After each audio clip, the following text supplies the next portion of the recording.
before, in the beginning of my career, it was a lot more about like developing my profile and doing great work and being recognized for what I do. Nowadays, I have switched sides, and I feel that it's a lot more about helping others do that, helping others make names for themselves, build careers that they love. And I love that.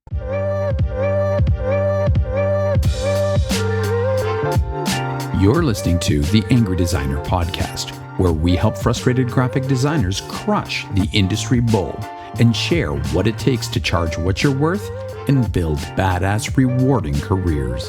Welcome back, Angry Designers, to this part 2 of our interview and our conversation with the one and only Miss Martina Flor. She is such an amazing artist and business person, and she gives so much. If you didn't check out episode number 1, you have to stop right now. Not that I'm pushing you away, but listen to that part first, because her story and how she got to where she is just mind-blowing. And I think we can all take a little bit from that about discovering and following your true passion in this space. Without further ado, let's get into this. But hey, don't forget to sign up for the Anger Management for Designers. It's that newsletter that we keep pushing week after week that's going to give you more information, more fun, more stats, more stories, more everything to help you get where you want to be in your design journey. Let's go. Walk me through your typical process. If somebody comes to you and they're like, Martina, I want a letter mark, a word mark, something beautiful from you, using the word love, we'll say. What is your process? Oh, I love this. So I would say first we have a briefing. So a briefing call or a written briefing. And from that briefing, I would normally pick up on some keywords that are provided in that briefing. So color schemes and also like keywords that have to do with the mood and the message we're trying to convey. As I mentioned before, we are telling stories through letter form. So I need to identify what are those stories so that I can infuse them in the design. Then I will move on to creating small or testing a few ideas. So kind of creating the small scribbles or thumbnail sketches, as I call them, where I explore different ways of solving that problem. And then I will move on to, choosing one direction. What is great about the world of letter forms is that there are so many options to one problem. Inside we run a community of lettering artists, a membership where we help lettering artists develop their skills and build careers around lettering design. And we have a monthly briefing or a monthly portfolio challenge, we call it, where we deliver one briefing that everybody needs to create artwork for. And it always amazes me the variety of solutions that you have for one briefing. So for one briefing, you have so many different designs. And when you are a lettering designer, you need to be careful because you can really, go crazy with all the possibilities you can go after. So you need to choose one and kind of make it work. I always say that is a little bit like having a partner. Like there's thousands of possibilities out there, but you have to choose one and try to make it work. So good analogy.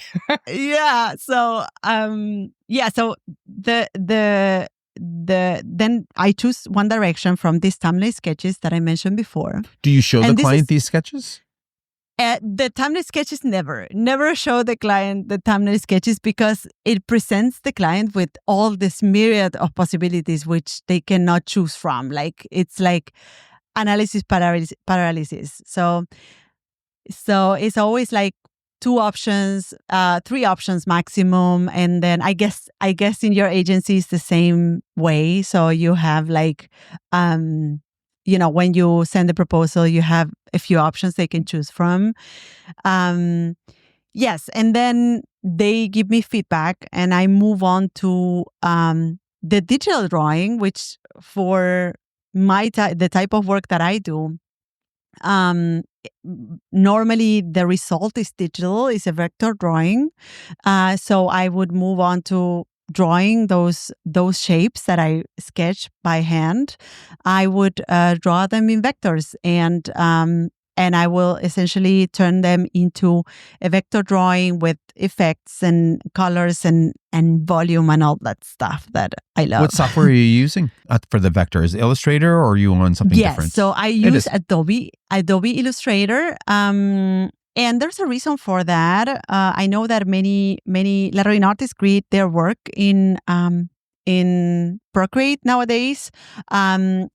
But I also think that the Adobe Illustrator technique is the one we teach inside our community, because it is, I would say, the one software or tool that at the end of the day, every lettering artist, lettering designer will need to dive into, because they are creating a logotype for a client that needs to be scalable, because they are creating a design for a billboard campaign that needs to be huge, in a huge resolution. So they need to vectorize their work. So yes, I would say that this is the reason why I use Adobe Illustrator, also because it gives you the full control over the shapes, which is like, having those anchor points, creating that perfect curve. You can only achieve it with the vector drawing. So with vector, I just would have thought that people would still be using like a stylus pen to draw this out, but in Illustrator, it's not very friendly for that, is it? It's true. In the very beginning, it feels very, very weird and very limiting, but at the same time, within a vector program, and this is becoming really technical, but I know that your audience will enjoy this because they know what I'm talking about. When you draw letter forms in vectors, you are using something that is called extrema points, which are, when you are inside Adobe Illustrator, you have these anchor points with the handles, and there's a specific placement for these points that is only on the extremes of the shapes, which makes or allows you to draw a shape with the minimum amount of points. And I know that this technique is very very mind-blowing for a lot of illustrators and designers. When they learn this technique, they realize like, oh my God, there's a different way of drawing shapes than the one I used to work with my entire life. And the fact that you're working with the minimum amount of points and that they are placed on the extremes allows you to really control the shape of a letter form or of a swash or a stroke ending, which is amazing. It's like it gives you a level of perfection that if you're a perfectionist, you can be as perfectionist as you want, because it's just, it's like as perfect as it gets. Right. Where would you recommend anybody start if they wanted to, dabble more or take a step towards maybe being a lettering artist? Like, where would anybody? I wouldn't even have an idea. I'd start looking at things that look good and maybe copy them, but that's probably the worst way to go about it. No? Well, I think many of us start there by looking at work that inspires us, and we try to do that, and then we feel a little bit like an imposter because we are just creating a copy of that. I would feel that way, yes. But that it's totally fine, and it's totally normal for most of us to start there. So I would say for someone just starting, I will just start by drawing and drawing often. I think that that is something that I did early in my career, and that it really gave me results. First, not only in terms of the results that I was getting in my own drawings, but also because it gave me that lens through which I see the world. I think that, becoming very passionate about the craft or becoming an expert in a craft gives you a lens through which you see the world. And with lens, I mean that whenever I travel to a new city, you will see me looking up, like trying to find new signs or vernacular signs that I would just snapshot and save in my phone, because this is what I'm passionate about. This is what I'm interested in. And if you can turn that into your lens, as a beginner, if you can already switch that attitude, and instead of walking down the streets and scrolling through your the Instagram feed, you can look up and start looking at the typography around you. There's a lot to be learned from that experience only. Then drawing, that's the thing number 2. So first, turn lettering or letter forms into your lens, or make it your focus, I would say. Number two, draw often. And number 3, if you find that this is something that is really interesting to you and you want to dive deeper, then you can think about like learning the fundamentals and going a little bit more seriously about it. So you can do that by joining a community where you can learn more, by joining a course where you can learn more about the fundamentals of type design or letter design. What is important is that there are fundamentals and there are theory that needs to be learned in a way so that you can really develop your work. And I've seen that happening to me, like when I look at the work that I was doing before actually committing to learning lettering, and the work that I did after, there is a huge shift in quality and output. Yes, and I always say that everything has its own rules, and once you learn the rules, you can play the game, right? But before that, you're just like moving around without direction. You're dabbling. You're dabbling. Yeah. I remember seeing your Instagram feed, and I think it was one of your posts, and it was you in the streets just observing type on all this. I loved that because that feels, I can relate to that because I can never turn it off. If I'm out in the streets, and I see something, even if I'm just, hanging out with my kids or, going to see a movie and I see something that catches my eye, I will pick up on it. I'll take up my phone. I'll take a picture of it. I'll remember it. I can't ever turn that side of me off. That's your lens, Massimo. That's your lens. And also I bet that you cannot also like turn off the solving, the problem solver inside you, which is like trying to fix whatever is not right. Right. Like, 100% I would have true. made that curve. Yeah. So, and I think that's a lot of, there's a lot of learning in that process of looking at things, noticing things, thinking about how you can fix them. So that is already a great place to start. Yeah, that's just ingrained in us as designers. I don't even know how we could stop. I could never stop. I could never turn off that lens. That's a good analogy. I like that. So, I can keep going on here. There's a million other questions, but I'm curious on your take right now on the industry, like what you feel about design on a whole, what you've seen. There's a lot of shakeup. I'm sure your industry is susceptible to AI like everybody else's. Like, what is your take overall on what we're seeing happening right now in our space?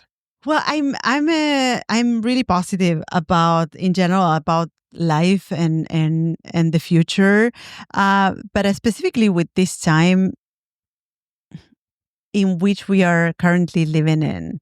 We have our new designers and lettering artists, they have access to tools that we didn't have access to before. Nowadays you can build an audience, you can promote yourself, you can work with someone across the world in a few clicks. Things that before were in the hands of a few people. I remember that back when I started, Instagram was just starting out. But before that, I in the times where I was working in-house for agencies and companies, I remember that booking or advertising was a lot about like having that space in a magazine, having a spread or a one-pager in a magazine, and that would cost like $15,000 I know, it's like the crazy. spread.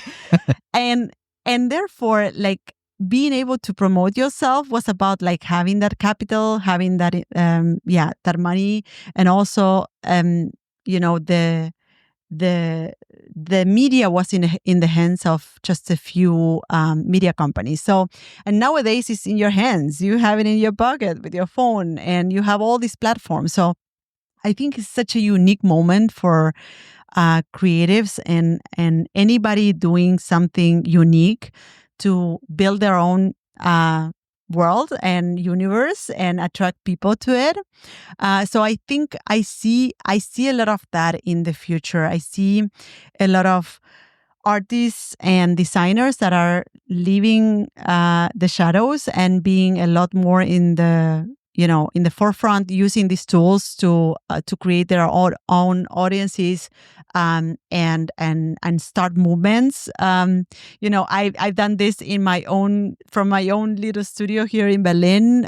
We have a community of lettering artists that we support every day. We have programs where we work with designers and lettering artists, and we help them build careers. So we have me and my team, also a small team. A little hub in this part of the world is working with people worldwide and is like inspiring people through books, through content. So, and you can do the same. Anybody can do the same because we are using the same tools that you have right now in your pocket. So I see so much opportunity for creatives to build their own imperiums. So and when it comes to AI, I feel that it is a great shift in our times. It's gonna revolutionize our time and the way we produce work. And I have to say that throughout my career, I've seen several of these shifts, and they have always been beneficial for creatives in terms of saving them time, allowing them to do more in with less effort. So I can only see this, I can only embrace this new technology because I know it's gonna open doors for us creatives to have more time to do the work we love, and to create these universes that attract the right people our way. Good. What's so optimistic? I love it. And I agree with everything you said. How refreshing. I love it, Massimo. Yeah, I'm really looking forward to see what happens in the future. But also, you already see it nowadays. Look at us. Look at us. You are Massimo. You're creating, recording this podcast from your hub. We are talking across the world. Across the world. Yes, that's crazy, and we are doing it through an app that anybody has access to. So That's absolutely right. Anybody that's now can be a huge. broadcaster. It's a beautiful thing, isn't it? Yes. So Yeah. cool. So, as we tie up here, you've done some really cool personal projects and some collaborations, right? Your lettering versus calligraphy. I mean, I think that was actually a really okay. So, you can talk about that, but then of course, because that blew up probably a little bit more than you'd probably expected, which is a good thing. But I mean, talk about that, and then how you feel the importance of personal projects as you continue to develop as a designer, mature as a designer. So I think right now, especially right now, personal projects, tying up with what we just mentioned, personal projects and creating your own personal universes is like the way to go. And personal projects are a great way of infusing or of creating those magnets for the kind of work you want to do. So back then, just giving the background story of lettering versus calligraphy, which is this project I created in the very beginning of my career, which was an online battle with a calligrapher. So again, education time.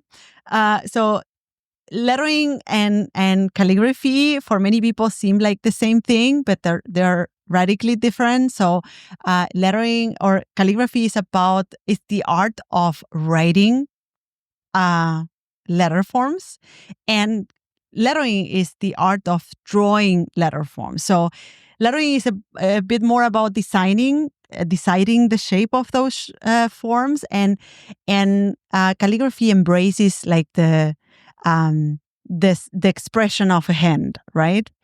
Um, and back then, when I moved to Berlin, I met this calligrapher called Giuseppe Salerno. He is an Italian calligrapher, and we made really good friends. And we started this online battle where we were posting one letter a day. He would do it with calligraphy, which was his craft, and I would do it with lettering. So he would write it, and I would draw it. And yes, and people could vote. That was the great thing. They could decide which one was better. And that project really got a lot of attention. Also, we at that time leveraged social media, which was just taking off, Instagram and all that stuff. So we leveraged social media to promote that project. We didn't invest a cent other than our own time, which is, the core of personal projects. Normally, you would invest your time, and you don't need an upfront investment. And yes, and through that project, first, it was a great way of building our portfolios. It was a great way of building our confidence because we were putting up work every single day. So that goes back to, the advice that I gave a few minutes ago about like drawing every day, creating work often. And we were invited to a couple of design conferences back then to talk about the project. We were also very good friends, so that also shine through our project. Yes, and that project led to great opportunities, not only speaking at design conferences, but also creating an art book. Yes, later on, creating workshops where we were teaching both lettering and calligraphy on the same workshop. So, yes, I think personal projects, they have that extra push that have to do with your own interests, which is, you would do it better. The result would be nicer just because you are invested into it. Absolutely. So, yeah. And that really helps you also infuse some interesting work that you can then use to attract more of that into your business, or, or whatever it is that you do, if you're a designer or a lettering artist. Yeah. So I'm a big believer on personal projects, and Massimo, you will agree with me that personal projects also open new venues of work for you. This podcast will probably lead to new opportunities. Creating these personal projects to develop something Absolutely. developing a call. It's always exciting, and it always brings new venues of work. I agree with that 100%. I mean, so many people have done challenges, like 30-day challenges, like you mentioned. Some people have their own personal projects out there, and the effect it has not only on their skills, but on the return of their time, because it gets them more attention. It springboards their campaigns. Many of our guests and many of our friends have done these things, and they have changed their businesses. They've changed their lives altogether. So absolutely agree with that 100%. This podcast might actually be a personal project. I don't know. I haven't decided yet if it is or not.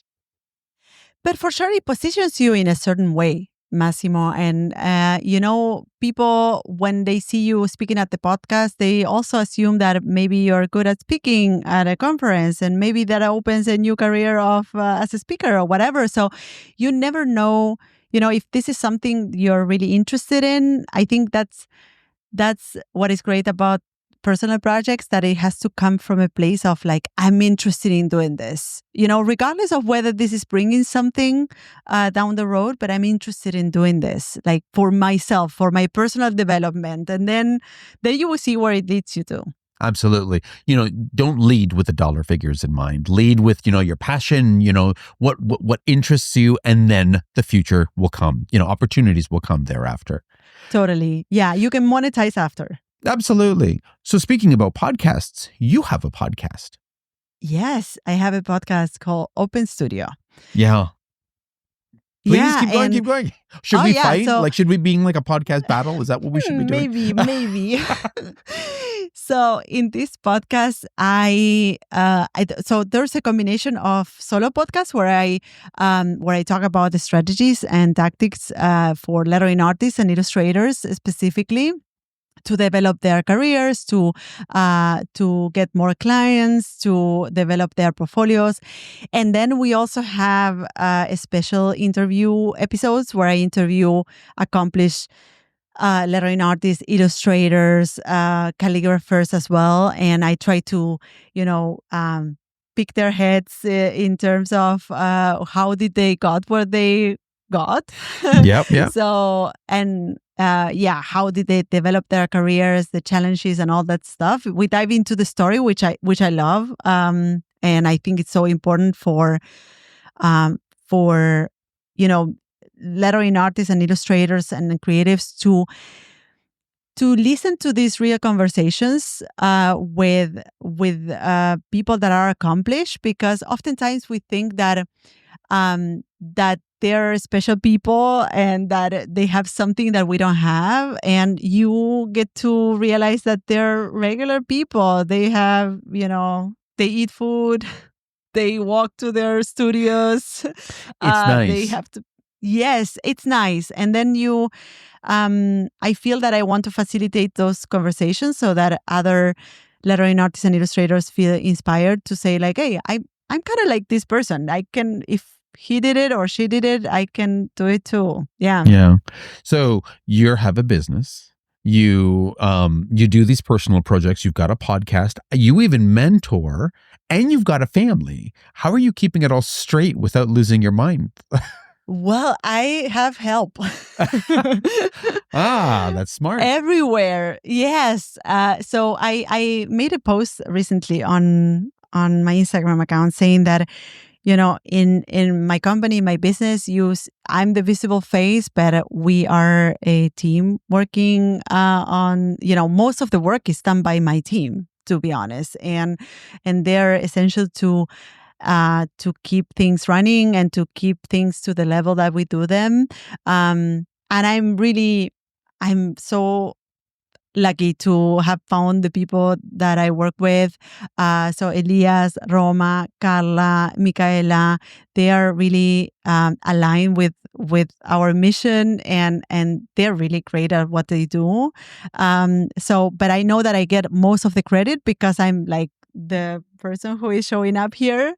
But the face of the company. Yes. Yes. So the credit goes all to them. And I also, the same way I have help in my business, I also have help at home. I have, someone that cleans for us, and someone that also picks up our kids from school. We also have like all of this help, which facilitates the type of work I do. Yeah. Why do you think so many people are scared to ask for help? I think specifically for creatives, we feel, or in my experience working with many creatives that are also thinking like, I would love to delegate this or to stop doing that or to, I think the greatest fear is that we believe that we have to hire someone full time and that we need to like have an employee that comes every day to work at our office. And nowadays work is so flexible.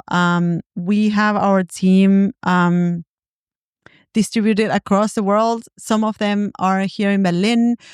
We have Roma, which is now living she is actually a digital nomad. She's working now from Uruguay, and now she's going to move to Spain. We have another team member in Australia. So it's really like you can collaborate with people across the world. and they can do a specific thing in your business and be completely specialized in that and focus on that, instead of having someone who is like working full time for you, doing a lot of different things. So I think that for those that are thinking of starting hiring help, think about the things that you don't love doing that someone else could do. Think about how do you like them to be done. Write those down, like make a list or a checklist of things, and find someone who is willing to do that work for you. And as I said, you don't need to turn it into an employee. It could be a freelancer that helps you a couple of hours a week, and that's that is specific work that you don't like doing. Yes. Brilliant. And you have a whole mentoring side. Again, we can go into this. Let's talk about that. This is the last. We're going to finish this off, and then we got a surprise. So, mentoring. Okay. So you're enjoying this. What is the power of mentoring? Because I know this is a big part of, all the content that you're giving on your Instagram is incredible and it's all free, let alone your mentoring program. Yeah.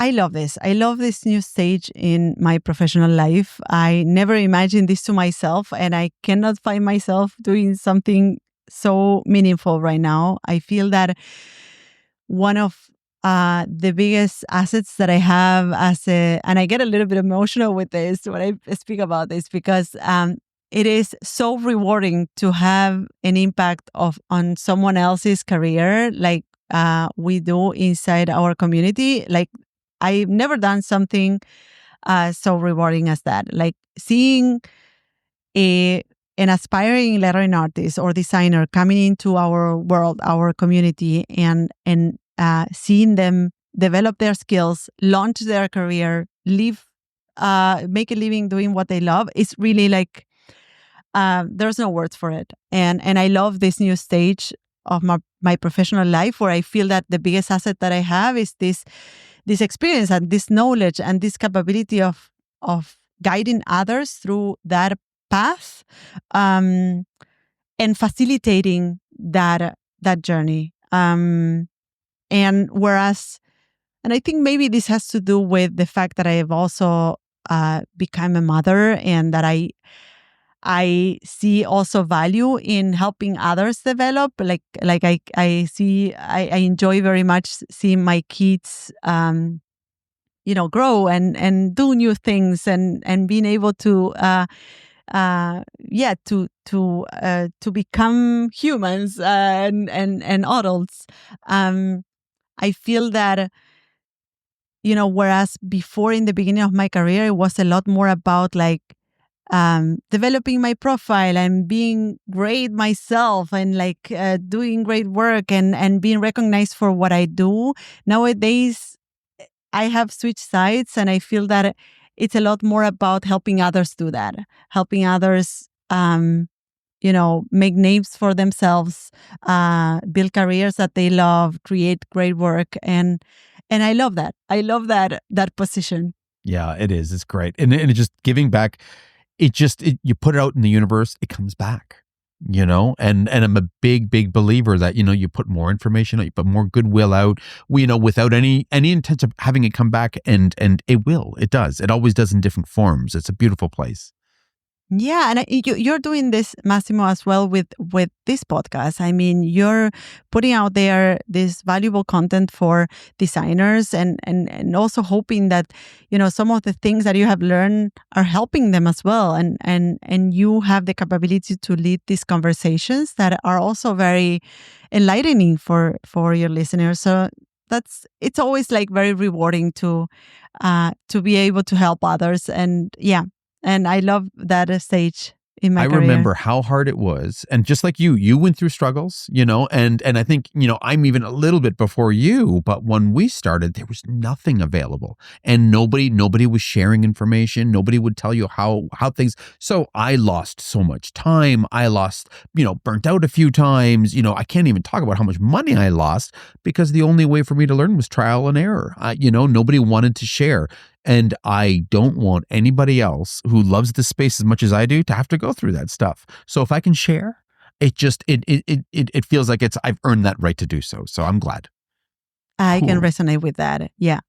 So listen, so again, we've talked for a long time, and I mean, again, I'm sure I can talk a lot more, but we have our lightning round questions that usually we do with Woo! Sean, but he had to go break his foot, so he's not going to be here this week. So, but I'm still going to get you these lightning round questions. So we've got a list Amazing. of questions. Okay, All right. you've got I'm 2 gonna minutes drink some water. to answer these. All right, 2 minutes. I'm going to put this in my phone. Get our time up. And we'll see what you can do. All right. All right, ready? Yes. 3, 2, 1, we go. Mac or PC? A Mac. Serif or sans serif? Sans serif. Script lettering or block lettering? Script lettering. Brush pen or digital stylus? Brush pen. Hand drawn or vector? Vector. Favorite typeface of all time? Helvetica. Oh, I was shocked about that one. Most overrated font? Helvetica. Brilliant. Okay, one lettering trend that needs to die.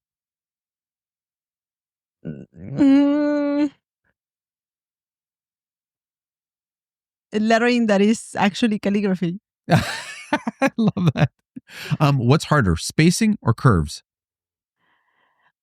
Spacing. If you could choose one letter forever, what would it be? An R. Oh, favorite letter to draw? An M. Would you rather would you rather fix bad kerning forever or be stuck using Comic Sans forever? I will be stuck using Comic Sans forever. Who is your favorite graphic designer, past or present? Luis Fili.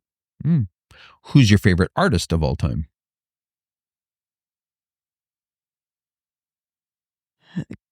Kandinsky. Oh, crazy. Best place for creative inspiration? The streets. Love it. What's harder, designing perfect typeface curves or mastering the Argentine tango? Mastering the Argentine tango. AI in typography, exciting or terrifying? Oh, exciting. What's your guilty pleasure font? Comic Sans. Oh, that is horrible. One lettering rule that's okay to break. All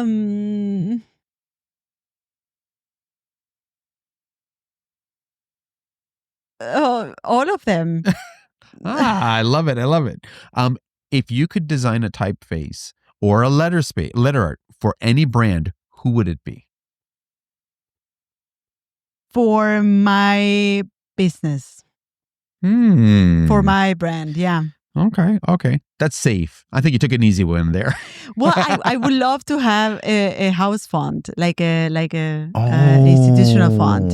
So if I will have to do that, I will do it for yourself. I would love to create a font for the business, but it's never a priority. So it's your next personal project. Okay. Yes. Who would win in a fight? Lionel Messi or Thomas Mueller? Lionel Messi. What's this question? What country are you cheering for in the next World Cup? Argentina. Okay. Street lettering or gallery lettering? Gallery lettering. What is the best advice you ever received?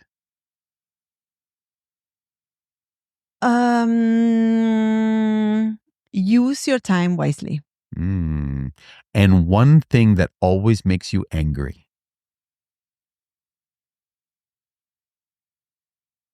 Bad spacing. She brings it right back. You did pretty good. I mean, you did this under 4 minutes. That's actually, most people go like 6, 7, 8. Oh, Good really? on you. Okay. Wow, I'm good proud of job. myself. Yeah. Martina, it was so nice to talk to you today. I'm so glad. I've been wanting to have this conversation for a long time since I started following you, but I wanted to be surprised with all the little, to make sure all the posts that you're doing, resonate. And it's brilliant work. How can our listeners find you?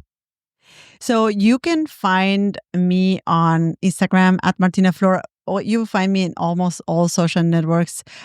We also have a podcast, Open Studio Podcast. And you will also find me on martinaflor.com.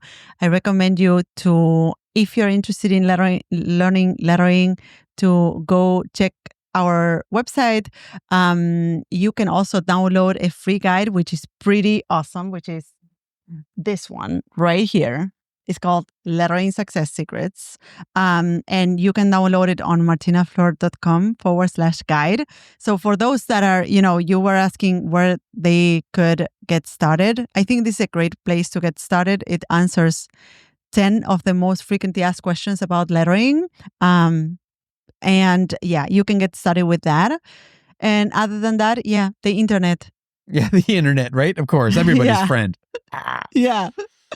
All right, everybody. I hope you got as much out of this episode as I did, because Martina is just so much knowledge. There's so much brilliance coming from this girl. And I mean, I've learned so much about, letter art, letter forms today. I mean, again, I just, it's kind of eye-opening, and it's something that I think I want to explore a little bit more for our own brand, of course. But like you said, working for your own brand is the hardest thing to do. Yeah. All right, everybody. On behalf of myself and my Sean, who is not here because he's got a broken foot, and my guest, Martina Flor, yes. Stay creative and stay angry. Peace.